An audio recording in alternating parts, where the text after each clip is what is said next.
हमारे मन का भाव पता क्या होता है? हमारे मन का भाव ये होता है कि जी आज ना पंडाल में पहली लाइन में बैठकर मैंने बाबा जी के दर्शन बहुत अच्छे से किए। भाग भाग के पीछे बाबा जी के दर्शन करते हैं।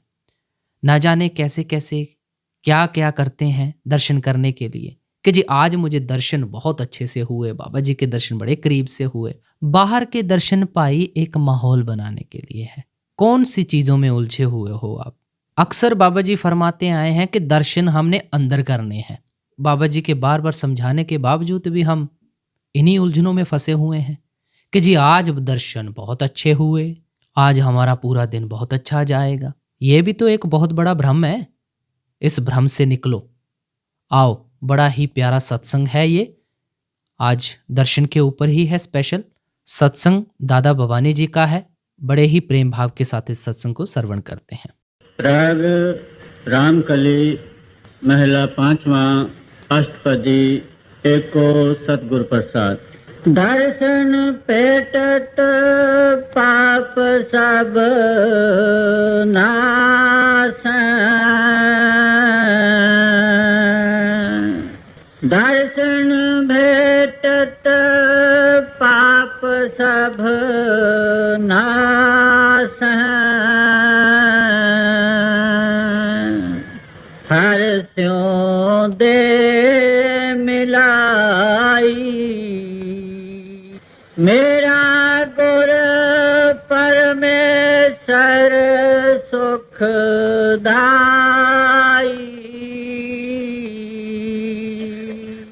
मेरा गुर परमेश्वर सुखदाई। राधा स्वामी।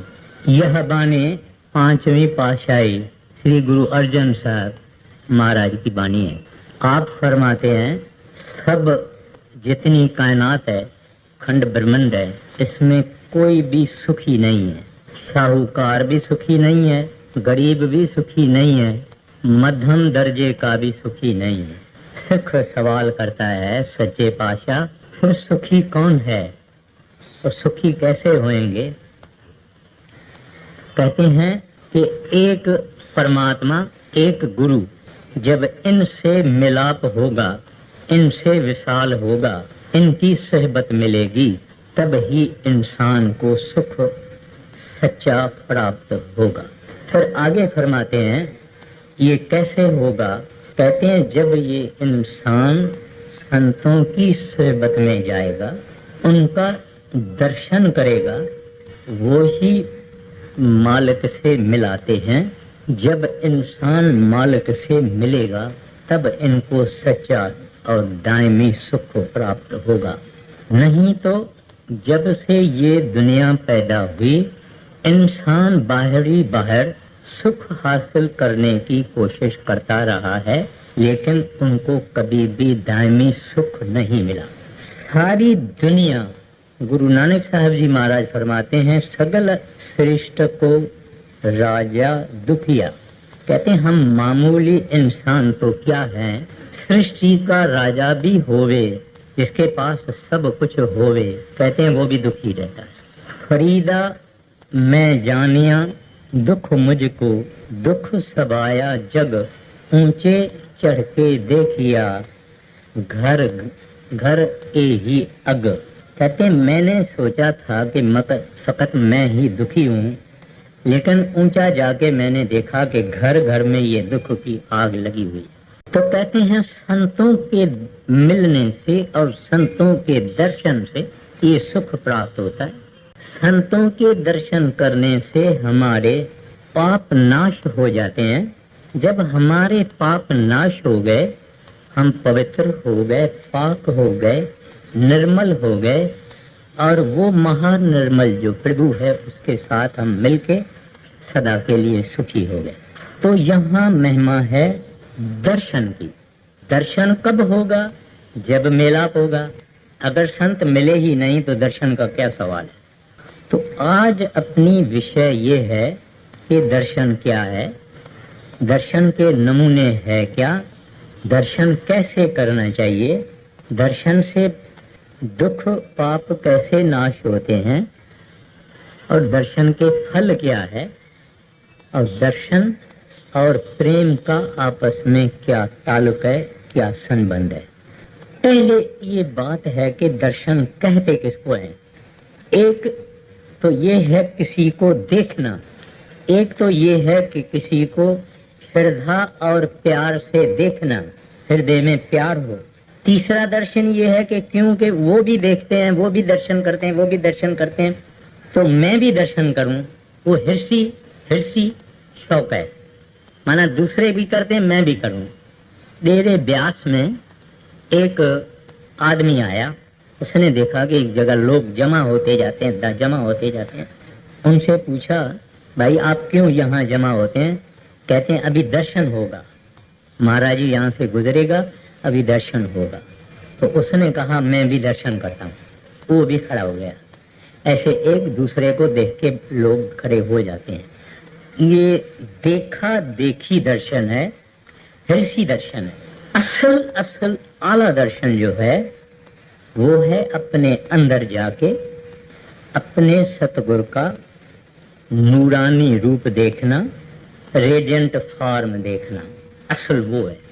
लेकिन जो हम बाहर करते हैं ये ही अंदर ले जाता है और अंदर वाले का दर्शन करवाता है।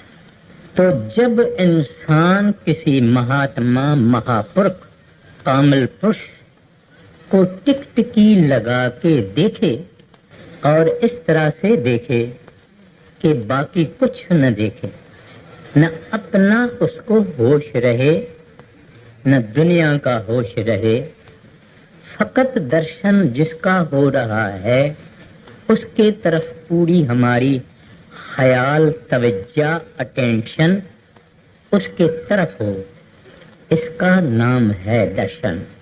दर्शन जो बैठ के करता है, श्री गुरु ग्रंथ साहिब की वाणी फरमाती है, दर्शन देख जीवा, मैं दर्शन करके ही जिंदा रहता हूँ या जिंदा रहती हूँ। ये क्या बात है? आदमी दर्शन से कैसे जिंदा रह सकता है? बात ऐसी है कि वो दर्शन कुछ लोग करते हैं, सब लोग नहीं कर सकते हैं। वो अपने सतगुरु को इतना प्रेम करते हैं कि उनका दर्शन करने से उसको महारस मिलता है, वो अमृत पीते हैं, वो उस दर्शन में मस्त हो जाते हैं, वो उस दर्शन में तन बदन की उनको होश नहीं रहती है। अगर इंसान को गुरु के तरफ प्रेम नहीं होगा, प्यार नहीं होगा, श्रद्धा नहीं होगी, तो इस तरह का दर्शन नहीं होगा। दर्शन का बुनियाद प्रेम है। भागवत में एक कथा आती है कि महाराज कृष्ण पांडवों का और कौरवों का सुलह कराने के लिए जब गए तो पांडवों ने और कौरवों ने बड़े अजीब गरीब सामान, खाने पीने की चीजें तैयार रखी थी। दोनों ने ये सोचा था कि महाराज कृष्ण हमारे तरफ, हमारे यहाँ खाएंगे पिएंगे, मगर किसी के पास आप नहीं गए। उनका एक गरीब आदमी महाराज कृष्ण का भक्त था, उसके घर में चले गए और उनकी औरत वो ही घर में स्नान कर रही थी। तो विदुर नहीं था जो कि कृष्ण का भक्त था, वो विदुर की जो बीबी थी वो भी बहुत परम भक्तन थी। दरवाजा कृष्ण महाराज ने खड़काया, विदुर के बीवी ने आवाज सुना, होश गायब हो गई, नंगी थी, स्नान कर रही थी, उसकी होश नहीं रही, उठी, दरवाजा खोली, वहां आ गई। महाराज कृष्ण ने कहा, अरे पगली, तू तो नंगी है, जाओ ये मेरी पीतांबरी से ढक के उनको अंदर ले गए। बोले कपड़ा पहन के आओ। कपड़ा पहन के आई, फिर देखा आपको क्या खिलाऊं? केला एक ले आई, केला खोला, केले की छाल कृष्ण को पकड़वा दी, गुदा खुद खाने लगी, छाल महाराज कृष्ण खाने लगा। दोनों की आंखें एक दूसरे से मिली हुई है। होश कोई नहीं। अगर कृष्ण को होश होता तो छिलका नहीं खाता। अगर विदुर के बीवी को होश होता तो केला नहीं खाती। इतने में विदुर आया। उसने देखा कृष्ण तो छिलका खा रहा है, मेरी बीवी तो गुदा खा रही है। उनको बोला, अड़ी पगली, तूने महाराज कृष्ण को छाल दिया है, तू केला खा रही है। वो कहती आहा, केला ले आई, कृष्ण को केला दिया, छिलका हाथ में पकड़ा। महाराज कृष्ण विदुर को कहते हैं कि हे विदुर, तुमने क्या किया? मुझे जो स्वाद उस छिलके से आ रहा था अभी केले के गुदे से नहीं आ रहा है। इसको थोड़ा हम और समझने का कोशिश करें। प्रेम एक तरफ से नहीं होता है। प्रेम तो दो दिलों में होता है, एक को नहीं होता। अब केले का तो स्वाद ही नहीं, सवाल ही नहीं है, छिलके का भी स्वाद नहीं है। यहाँ तो बात है प्रेम की। विदुर का गुरु कृष्ण था, कृष्ण की भगतन विदुर की बीवी थी। प्रेम था, महाप्रेम था, ऊंच प्रेम था, उत्तम प्रेम था। प्रेम वो जिसमें इंसान का अपना होश और संसार का होश खत्म हो जाए, इसका नाम प्रेम। तो फकत विदुर की बीवी प्रेम नहीं करती थी, लेकिन कृष्ण भी प्रेम करता था।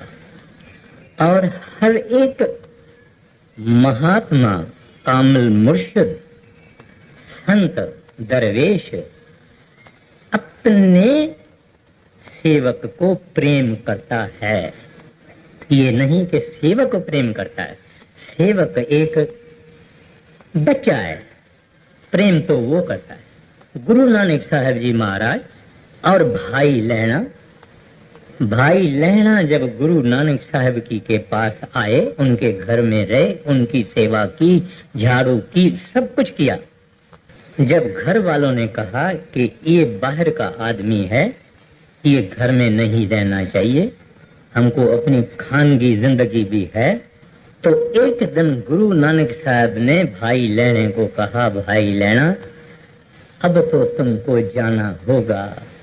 भाई लहणा कहता है, महाराज आपके बगैर मैं नहीं जी सकता। गुरु नानक साहब जी भी बोलते हैं, लहणा मैं भी तेरे बगैर नहीं जी सकता हूँ। आप ख्याल करिए, आप विचार करिए। ये प्रेम कहानी है और बहुत बड़ी है, मुझे सत्संग समाप्त करना है।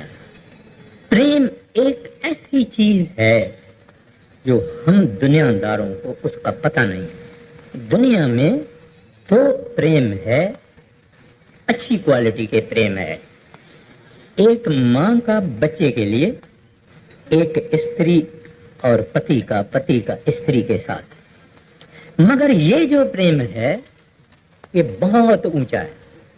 कितना ही किताबों में समझाया जाए, कितना ही कोई मुंह से कहे, वो अपने को समझ में नहीं आएगा जब तक के हमारे अंदर वो प्रेम प्रकट नहीं हुआ। संसार का प्रेम अदना लेवल का है। स्त्री जवान है, खूबसूरत है, पति प्रेम करेगा, और पति रोटी लाता है, कमा के आता है, खाता है, जवान खिलाता है, खर्चा ले आता है, सब कुछ स्त्री की जरूरियात पूरी करता है, स्त्री प्रेम करेगी, वरना ना। उस स्त्री और पति के प्रेम के पीछे छुपा हुआ है स्वार्थ। लेकिन जो गुरु सिख को प्रेम करता है और जो सिख गुरु को प्रेम करता है वो आला है। उसका हमने कभी टेस्ट किया नहीं। संसार में पति पत्नी ज्यादातर लोग शादी ही करते हैं, स्त्री भी शादी करती है, पुरुष भी शादी करता है। दोनों में थोड़ा बहुत हर एक को ने ये स्वाद चखा होगा। लेकिन वो जो प्रेम है वो ऊंची लेवल का प्रेम है, इसका अपने को बिल्कुल पता नहीं है। लहना भी एक आदमी है, माना ह्यूमन बीइंग है, मर्द है। गुरु नानक साहब जी महाराज भी एक मर्द है, लेकिन इनका प्रेम देखो क्या है, कोई सवारथ नहीं है। प्रेम प्रेम के कारण, लव फॉर लव्स सेक। कहते हैं लहना अभी तो जाना होगा, कहते हैं प्रभु आपके बगैर मैं नहीं रह सकता। और गुरु नानक साहब जी महाराज कहते हैं तेरे बगैर मैं भी नहीं रह सकता। वो प्रेम हमने चाखा नहीं, जिस दिन चाखेंगे उस दिन दुनिया फीकी लगेगी। लेकिन हम उम्मीदवार हैं, हमको पूरे सतगुरु ने नाम की बख्शिश की है, हम उस मार्ग पर है, हम उस रास्ते पर है। एक दिन अपने को भी ये बख्शिश होगी, मगर जब वो बख्शिश होगी तब हम कुछ कह नहीं पाएंगे। उसका जब हमको सवाल आएगा, कोई पूछेगा तो हम गूंगे जैसे गुर खाया, कुछ कह नहीं सकता है, ऐसे हम नहीं कह पाएंगे। आंखों में चमक जरूर आ जाएगी, मुंह पर खुशी जरूर आ जाएगी, लेकिन मुंह से बोल नहीं सकते। फरीदा शक्कर खंड निबात गुर माखियो मांझा दूध, सभी वस्तु मिठियां रब न पूजन तुध। कहते हैं ये सब चीजें संसार की मीठी हैं, लेकिन कहते हैं उस प्रभु का प्यार, गुरु का प्यार, परमात्मा का प्यार, वह गुरु अकाल पुरख का प्यार, हरि का प्यार, गोविंद का प्यार, उसका स्वाद कुछ अचरज चीज है, दुनिया वाले नहीं समझ सकते हैं। जो चाखेंगे वो समझेंगे, लेकिन वो गूंगे हो जाएंगे। जब ऐसा प्रेमी हमारे सामने हम बैठ जावें अपने सतगुरु के सामने, तो हम मोरालेस देखते हैं, थोड़ा थोड़ा भावना भी है, लेकिन प्रेमी तो लूटता है, प्रेमी तो रस पीता है, प्रेमी तो कहता है आप यहाँ बैठो मैं यहाँ बैठूं, मैं आपको देखता रहूं, हमारे और आपके बीच में कोई नहीं आवे। ऐसे प्रेमी दर्शन करता है।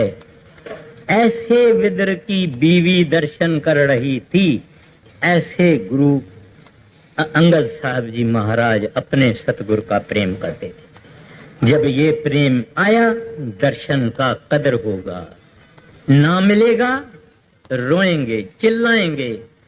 जैसे गुरु अर्जन साहब जी महाराज चिल्लाते थे, एक घड़ी न मिलते ता कल जुग होता, हुण कद मिलिए प्रिय तुद भगवंता। मेरा मन लोचे हर दर गुर दर्शन ताई, बिलप करे चात्रक की न्याय। कहते हैं प्रभु इस चात्रक जैसे पानी बूंद के लिए पिया पिया पिया पिया करता है, ऐसे मैं आपके लिए करता हूँ। एक आदमी है और पुत्र है, वहां गुरु रामदास जी उनके पिता हैं। ऐसी बातें शायरों की कविताओं में हम पढ़ते हैं, लेकिन औरत पति के लिए विछड़ती है, बेकरार है कामिनी के लिए, और पुरुष स्त्री के लिए बेकरार है। यहाँ पुरुष पुरुष के लिए बेकरार है।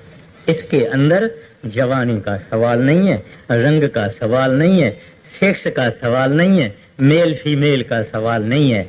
यहाँ प्रेम है, डिवाइन लव है, जिसमें कोई स्वाद नहीं है, जिसमें कोई स्वार्थ नहीं है, जिसमें कोई मतलब नहीं है, कोई गर्ज नहीं है, कोई सेल्फिशनेस नहीं है।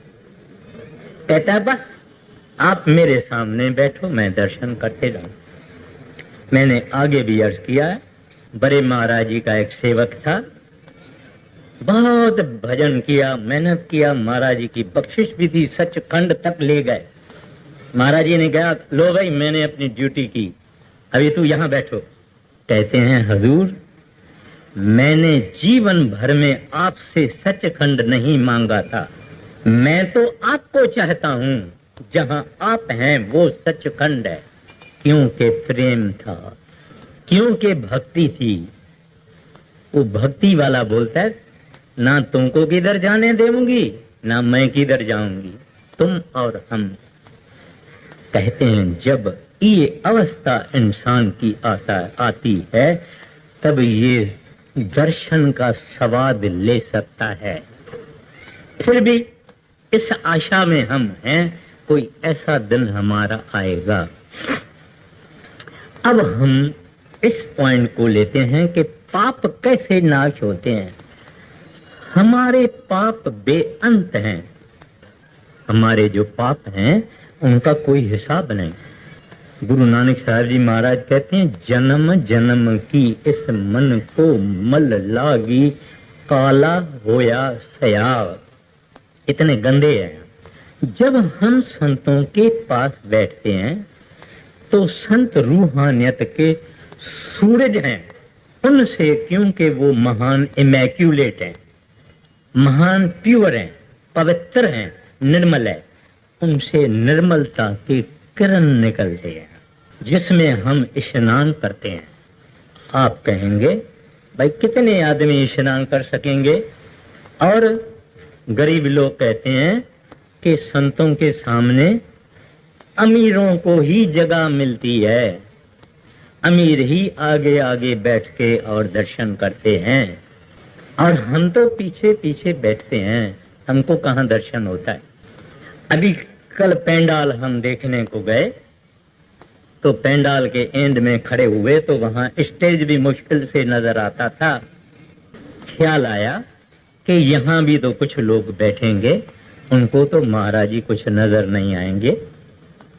और जो टीवी देखते हैं वो थोड़ा बहुत संतोष देती है, लेकिन वो दया टीवी से थोड़ी मिलेगी, दया टीवी से नहीं मिलेगी। थोड़ा बहुत मन रुकता है, लेकिन उनकी दया कोई मील 2 मील 5 मील तक थोड़े ही जाती है। उनकी दया तो 7 समंदरों के पास जब पार जाती है, वो तो इस तरह से सचखंड पहुंचते हैं, इस तरह से यहाँ पहुंचते हैं। हम उनको समझ नहीं पाते। एक दफे का जिक्र है, एक किसान बड़े महाराज जी के सत्संग चल रहे थे, उठ के खड़ा हुआ, कहता है हजूर तो आगे तो ये सब जेंटलमैन बैठते हैं। उस जमाने में ऐसा ही बोला जाता था। ये जो थोड़े लिखे पढ़े आदमी, जज वकील वकील और डॉक्टर वाक्टर जो थे, वो आगे आगे तो हमेशा बैठते हैं। महाराज जी को उसने कहा, फिर हमको दर्शन का क्या फायदा? महाराज जी उसको कहते हैं कि तुम्हारी ड्रेस से मैं समझता हूं कि तुम किसान हो और मैं भी किसान हूं। महाराज जी कहते हैं मैं भी किसान हूं। तुम ये बताओ कि खेत में जब हम पानी देते हैं, पानी शुरू कहां से करते हैं? बोलते हैं एक आखिर से। कहते हैं मैं भी जब स्टेज पे बैठता हूं, मैं आखिर को रहमत करता हूं, वहां से शुरू करता हूं।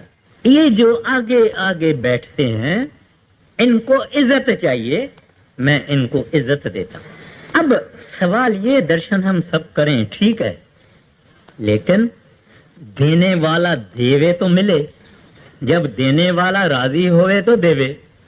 तो इसको राजी करने की कोशिश हमेशा करनी चाहिए। और इसमें दुनिया में जरूर अमीरी गरीबी है, लेकिन गुरु के पास अमीरी गरीबी नहीं है। गुरु बाहर शाहूकार का भी आदर करेगा, लिहाज रखेगा, लेकिन अंदर जो नाम स्वरूप शब्द स्वरूप गुरु है, किसका लिहाज नहीं करता। ख्याल में रखिएगा, किसका लिहाज नहीं करता। अगर करता है तो गरीब का ही करता है। इस वास्ते उसको गरीब नवाज कहा जाता है। सरदार बहादुर जी महाराज का जमाना था, महाराज जी सेवा पर बैठे थे। उस जमाने में सेवा लिखी जाती थी। हमने खुद आंखों से देखा है, कईयों ने देखा है। यहाँ महाराज जी की कुर्सी, बड़े महाराज जी की वही कुर्सी, वहाँ संदल, वहाँ लाला मुंशीराम लिखते थे और लोग देते थे। तो एक दफा एक गरीब माता गांव की वो आई उसने आके अपने कपड़े से एक बटुआ निकाला, पुराना पुराना, उस बटुए को रखा, उनसे बीच में दूसरा बटुआ निकाला, फिर तीसरा निकाला, फिर चौथा निकाला, फिर उसमें से पांचवा निकाला, और पांचवा जब खोला उसमें 4 आनी थी, 4 आनी 25 पैसे। तो सेवादार जब वो बटुए से बटुआ निकाल रही थी, बटुए से बटुआ निकाल रही थी, सेवादार उसको कहता है बीबी छेदी करो, छेदी करो। महाराज जी उसको कहते हैं खामोश रहो, उसको निकालने दो। उसने 4 आना निकाला, महाराज जी ने उनको कहा देओ, दिया। बाद में महाराज जी ने कहा आज मैं सेवा में बैठा हूं इनके लिए, इनके लिए, इस बीबी के लिए। विचार करो कि गुरु गरीब नवाज है कि नहीं। वो 4 आनी उस बीबी ने शायद 1 बरस लगाया होगा। वो जमाना था 1950 का जमाना था। पाई पाई करके, पाइयां भी थी तभी, पाई पाई भी थी, पाई पाई पाई करके उसने ये सब जमा किया था। इधर एक अमीर 1000 रुपया इस तरह से दे सकता है, उस जमाने भी दे सकता था, लेकिन इसकी 4 आनी से मुकाबला नहीं है। तो इस वास्ते पीछे वालों को, आगे वालों को, सबको मेरी यही अर्ज है कि गुरु गलती नहीं कर सकता। एक करतार अभुल है, ग्रंथ साहब की वाणी है, एक करतार अभुल है, एक सतगुरु अभुल है, क्योंकि सतगुरु और करतार एक है। तो ये जो दर्शन है, इस दर्शन का बुनियाद प्रेम है। अगर प्रेम नहीं करता दर्शन एंजॉय नहीं करेगा। अगर प्रेम करता है तो इंतजार करेगा, साजन आएंगे, साजन आएंगे, प्रभु आएंगे, प्रीतम आएंगे। कौन सा ऐसा दिन आएगा, अब आएगा, कभी आएगा, बाकी 1 दिन है, बाकी 2 दिन है। ये है जहां प्यास है, ये है जहां प्रेम है।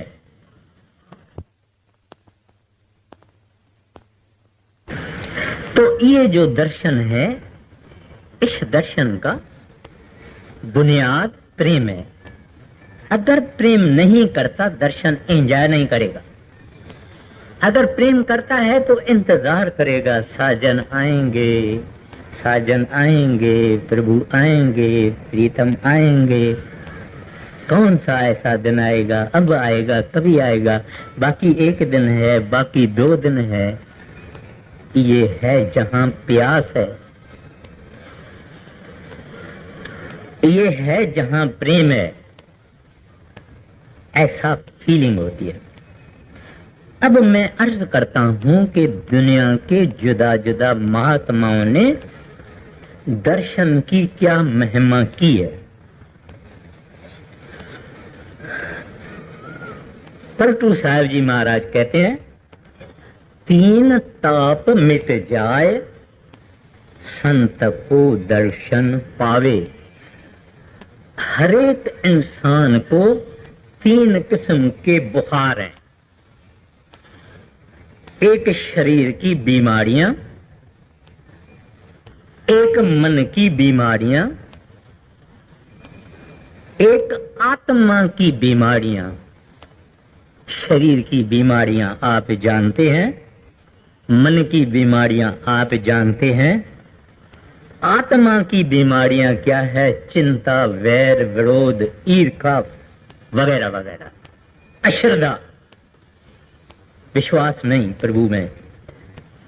कहते हैं 3 ताप मिट जाय, संत को दर्शन पाए। कबीर साहब जी महाराज फरमाते हैं जाको दर्शन इत, ताको दर्शन उत। जाको दर्शन इत नहीं, ताको इतन उत। ग्रंथ साहब की वाणी तो और कबीर साहब की वाणी, सब महात्माओं की वाणी भरी पड़ी है दर्शन की महिमा से। 1430 का पेज श्री गुरु ग्रंथ साहब में है, 1430। कोई ऐसा पेज आप नहीं बता सकेंगे जिसमें दर्शन लफ्ज नहीं लिखा हुआ हो। दर्शन की इतनी महिमा है। राजा रामचंद्र जब भीलनी के पास गए, उनके जूठे बेर खाए, तब भीलनी को कहता है, भीलनी, जो ऋषियों मुनियों को जबरदस्त तप करने के बाद भी नहीं मिला, वो आज मैं तुमको देता हूं। मेरा रिश्ता फकत प्रेम का है। भीलनी एक अछूत थी, ऋषियों मुनियों ने उनको पीटा था, लेकिन रामचंद्र जी ने उसके जूठे बेर खाए। उनको कहते हैं मम दर्शन फल परम अनूपा। कहते हैं मेरे दर्शन का फल परम अनूप है। जीव पाहे सुख सहज स्वरूपा। कहते हैं आसानी से ये इंसान सतचित्त आनंद को हासिल करता है। राजा रामचंद्र जी कहते हैं, तुलसीदास गोसाई अपने तुलसी कृत रामायण में रामचरितमानस में ये कहते हैं। फिर बानी कहती है, जिन्नी डिठा मेरा सतगुर भाव कर। हम एक दूसरे को देखते हैं, मगर देखते ही हैं, भाव नहीं। भाव माना प्रेम, पंजाबी में भाव माना प्रेम, हिंदी में भाव माना अंदर का अर्थ, मोटिव, मोटिवेशन। भाव और भाव आपने सुना होगा। तो यहां है, मेरा जिन्नी जिठा मेरा सतगुर भाव कर। प्रेम से, प्यार से, श्रद्धा कर। तिन्नी सब पाप गंवाए। तो हम वापस इस बात पर आ जाते हैं कि आहिस्ता आहिस्ता हमारे पाप उनके दर्शबत में बैठ के उनका दर्शन करते करते करते करते हमारे पाप नाश होते जाते हैं। मगर इतने हैं कि हमको इस बात का पता नहीं लगता है, लेकिन वो पापों का नाश होना, इनका सिलसिला चालू ही रहता है। बायजीद बुस्तामी एक मुसलमानों में कामिल फकीर हो गया। उसके बाद उसके पास एक भजन सिमरन करने वाला आदमी गया। उसने सुना था कि बायजीद एक कामिल फकीर है, मैं उसके पास जाता हूं। वो उसके पास गया, पहला दर्शन मिला, बेहोश हो गया। पहला दर्शन, बेहोश हो गया। दूसरे फकीरों ने पूछा, फकीर साहब ये क्या बात है? कहते हैं ये आदमी भजन सिमरन करने वाला, मेहनत करने वाला, इसकी खास सफाई इसने अपनी की थी, कुछ पापों की रुकावट थी। मेरे दर्शन, यानी मुसलमान दीदार कहते हैं, हम दर्शन कहते हैं, कहते हैं मेरे दर्शन करने से वो इसके पाप खत्म हो गए। अभी ये ट्रांस में चला गया, ट्रांसडेंटल अवस्था में चला गया, इसकी रूह चली गई ऊपर। यानी जो रुकावट थी, फकीर का दर्शन करने से उसकी रुकावट चली गई। तो इस तरह से इंसान के पाप आहिस्ता आहिस्ता आहिस्ता खत्म हो जाते हैं। लेकिन हमको लगे रहना चाहिए, साथ में कुछ भीख भी मांगनी चाहिए। क्यों? Knock and it shall open. दरवाजा खड़काते रहो, खड़काते रहो, खड़काते रहो, अंदर वाला एक दिन खोल लेगा। दरवाजा खड़काना क्या है? हे प्रभु, हे सच्चे पातशाह, हे वाहगुरु अकाल पुरख, गुनहगार हूं। मैल के बगैर मेरे पास कुछ है नहीं, खूबसूरती भी नहीं है, जवानी भी नहीं है, पैसा भी नहीं है, मैंने कोई पूजा पश्चा भी नहीं की है, लेकिन जैसा हूं ऐसे ही मुझे मंजूर करो। गुनाह नहीं देखना प्रभु, जैसा हूं accept me O my lord as I am. तभी हम सफाई करेंगे, तभी हम पवित्र होंगे, तभी हम लायक होंगे। नामुमकिन है। उनकी अगर नजर कभी लग जाएगी, कभी रहमत हो जाएगी, कभी बख्शिश हो जाएगी, सब कुछ बन जाएगा।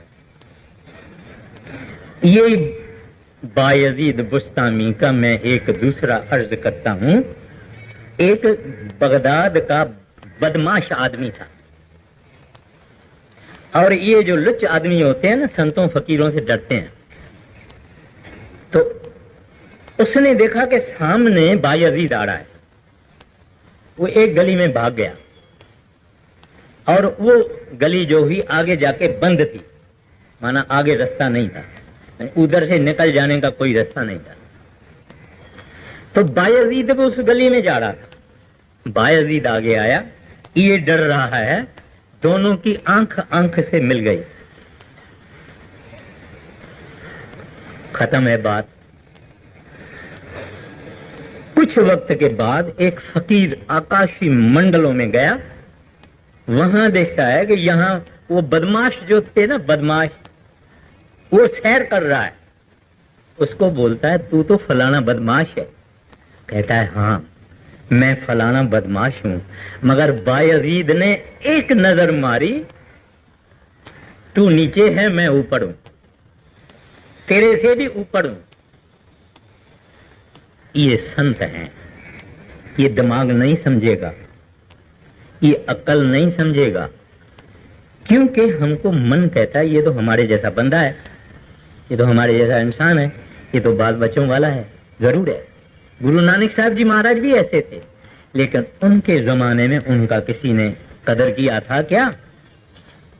थोड़े थोड़े थे जिन्होंने कदर किया, उनको ले गए। तो ये दर्शन प्यार से होता है। इस तरह से संत हमारे गुनाहों को माफ करते हैं और साफ करते हैं। और एक किसी ने शब्द बड़ा सत्संग से पहले क्या था? मुर्शिद दा दीदार बाहू, मैनू लख करोड़ा हजा हूं।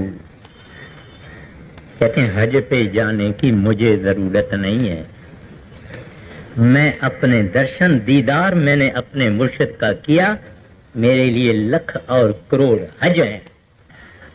लेकिन ये बातें शरीयत वाले नहीं समझेंगे, कर्म कांड वाले नहीं समझेंगे, पूजा पश्चा वाले नहीं समझेंगे, आशिक समझेंगे, भक्त समझेंगे, लवर्स ऑफ गॉड समझेंगे, दुनियादार नहीं समझते हैं।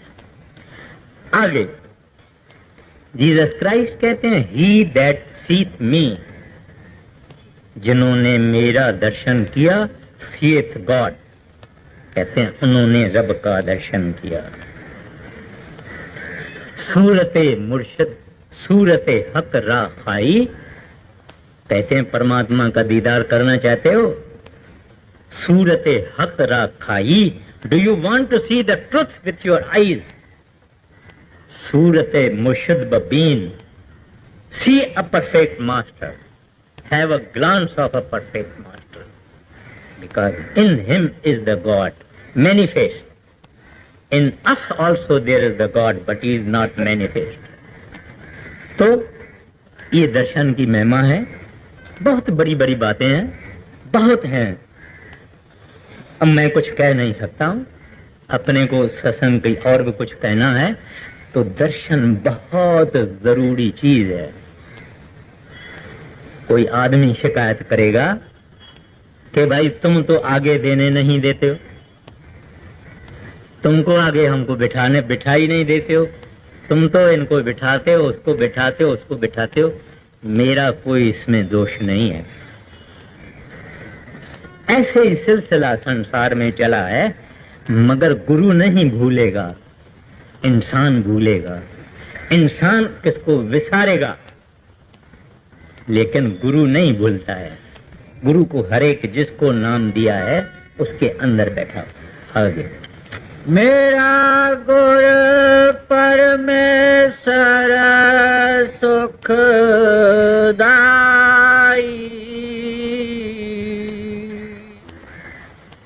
मेरा गुर परमेश्वर सुखदाई,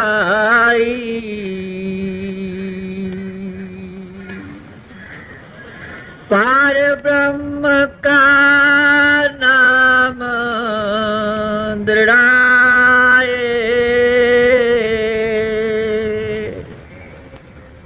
अंत होए सखाई,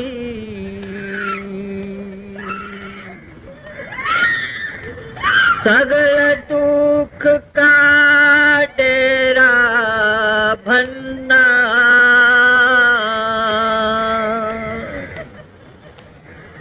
संत धूर मुख लाई।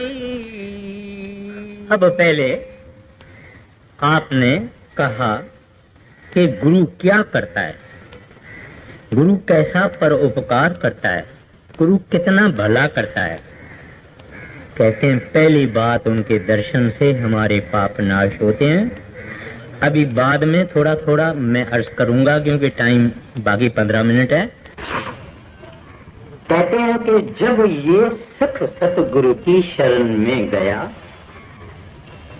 उसका दर्शन किया, सिबत में बैठा, नाम मिला, नाम की इसने कमाई की, पार ब्रह्म तक ले गए।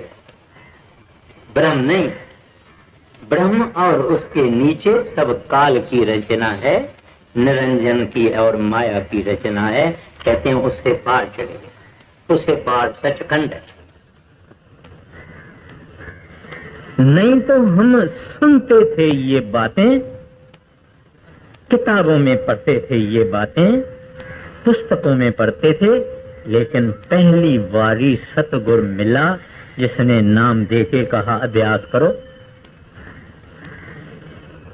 आपको आपे ही दिखेगा, आपको खुद संतोष आएगा कि संत जो कहते हैं वो बराबर है। अगर मैं किसको कहूं कि यहां से तुम जाएगा तो बांद्रा का चौक मिलेगा, वहां से आ जाएगा तो बांद्रा की स्टेशन मिलेगी, फिर टिकट लेके ट्रेन में चढ़ेगा तो चर्च गेट पहुंचेगा। अगर आदमी आगे जाएगा तो चौक उसको मिलेगा, आगे जाएगा तो स्टेशन मिलेगी, फिर बोलेगा कि ये बात बराबर सच्ची है। ऐसे जो भजन सिमरन मेडिटेशन अभ्यास साधना करने वाले हैं, उनको पता है कि किस तरह से सारा शरीर हमारा मुर्दा हो जाता है, लेकिन हमारी मर्जी से मुर्दा होता है। फिर हम वापस आ जाते हैं, फिर हमको अंदर लश्कारे दिखाई देते हैं, फ्लैशेज ऑफ लाइट दिखाई देते हैं, वगैरह वगैरह वगैरह वगैरह। फिर आदमी को संतोष होता है कि बराबर सब कुछ सच है। कसर हमारी है कि मन के कहने से हम सुस्त हैं। दुनियादारी में तो हम ऐसा करके आगे बढ़ते हैं, भजन करने के वक्त नहीं बढ़ते हैं। तो कहते हैं इसको सतगुर पार ब्रह्म से ले जाते हैं। और भी कुछ करते हैं क्या? कहते हैं अंते हुए सखाई। अंत में जब मौत आ जाती है, माँ नहीं, बाप नहीं, यार नहीं, दोस्त नहीं, औलाद नहीं, कोई कुछ नहीं कर सकता, विचारे बेबस लाचार हेल्पलेस बैठे रहते हैं। डॉक्टर कह गया कि खत्म है, क्या करेंगे? कहते हैं लेकिन गुरु उसके जिंदा भी शामिल है, मरने के वक्त भी साथ है, उसके बाद भी जाएगा। संत जना मिल भाइयों, सच्चा नाम समाल, तो सा बंधु जी का एथे ओथे नाल। कहते हैं आप फकीरों के पास आए हैं जिन्होंने साहेब अपने अंदर प्रकट किया है, जो यहाँ आए ही देने के लिए है, जो यहाँ आए ही हमको तारण करने के लिए है, दुखों की दुनिया से पार करवाने के लिए आए हैं। उनका और कोई काम नहीं है, कोई पाई पैसा नहीं लेते हैं। अक्सर संत अपनी दाल रोटी, अपनी लाइवलीहुड, अपना गुजारा नौकरी करके खाएंगे, खेती करके खाएंगे, वकालत करके खाएंगे, टीचर करके खाएंगे, लेकिन हाथ किसी के आगे नहीं रखते हैं, क्योंकि वो दाता है, देने के लिए आए हैं। तो कहते हैं इत्थे उत्थे नाल, कहते हैं मरने के वक्त गुरु सामने आ जाता है। इंसान अगर कमाई वाला है वो तो पहले ही मर चुका है, आता है जाता है, आता है रोज आता है जाता है, रोज आता है जाता है, वो तो घबराता नहीं है। मगर जो भजन नहीं करने वाले हैं वो घबराता है, आएंगे कि नहीं आएंगे। फलाना गुजर गया, उन्होंने तो कुछ बोला नहीं, फलानी गुजर गई, उसने तो कुछ बोला नहीं। आएंगे कि नहीं आएंगे, या ये खाली कथाएं हैं या किताबों में लिखा हुआ है, ये सच है कि नहीं है, उसका इस तरह से मन डोलेगा। लेकिन जब अपना टाइम आता है, गुरु हाजिर हो जाता है, बोलता है घबराओ मत, तब वो खुश होता है, तब उसके मुंह पे मुस्कुराहट आती है, तब उनका मुंह लाल हो जाता है। आ गए साहेब, आ गए। कभी अपने विश्वास को हिलने नहीं देना। बड़े महाराज जी बोलते थे, अगर सतगुर पूरा होवे और मरने के वक्त ना आवे, उसको दूरों सलाम। बाबा जी महाराज चिट्ठियों में बड़े महाराज जी को कहते हैं, जिनकी प्रीत और प्रतीत पूरी है, धर्मराय के पास जितना लेखा है कागजें लेके फाड़ देते हैं। धर्मराय अब क्या करे गो, जब फाट्यो सगलो लेखा। तकलीफ देंगे हमको अगर हम बुरे काम करेंगे, पाखंड करेंगे, चोरी करेंगे, दगा करेंगे, नीचता करेंगे, हमको मारेंगे, लेकिन खुद मारेंगे, और उनका मारना भी भला है, क्योंकि हमारे फायदे के लिए। इस वास्ते कहते हैं अंते होए सखाई, no power on the earth can intervene at the time of death, only a perfect master. पूरा सतगुरु वहां हाजिर हो सकता है। और आप बोलेंगे कहां से आता है? वो नाम वाले दिन बैठ गया। हर एक के अंदर नाम वाले दिन आप बैठ गए। श्री गुरु ग्रंथ साहब की वाणी कहती है, गुरु मेरे संग सदा है नाले। कहते हैं कहीं दूर दूर नहीं है, जंगल में जाओ वहां भी हाजिर हो जाते हैं, लंदन जाओ वहां भी है। ताकत होती है, मनुष्य नहीं होता है। बड़े महाराज जी कहते हैं, अगर प्लेग हो जावे, 10,000 आदमी एक ही वक्त मरे, तो 10,000 के पास सतगुरु आएंगे। अगर वो बंदा होवे, इंसान होवे, नहीं आ सकता। शक्ति ही आ सकती है, ताकत ही आ सकती है। तो दूसरी कड़ी में आपने फरमाया, पार ब्रह्म का नाम दरड़ाए। आप ये नहीं समझना कि ये 5 लफ्ज मिले हैं आपको, ये उन्होंने अपनी रूहानी जायदाद का शेयर दे दिया है। अपना हिस्सा दे दिया, और वो लफ्ज चार्ज हैं, वो लफ्ज पावर वाले हैं।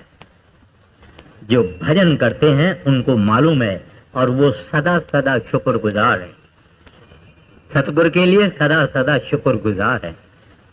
लेकिन नहीं, जो जानते हैं उनको पता नहीं, क्योंकि एक छोटे बच्चे के गले में अगर मोतियों का, सच्चे मोतियों का हार डाल दे जिनकी 3 लाख रुपया कीमत हो गए, उस बच्चे को कुछ भी पता नहीं।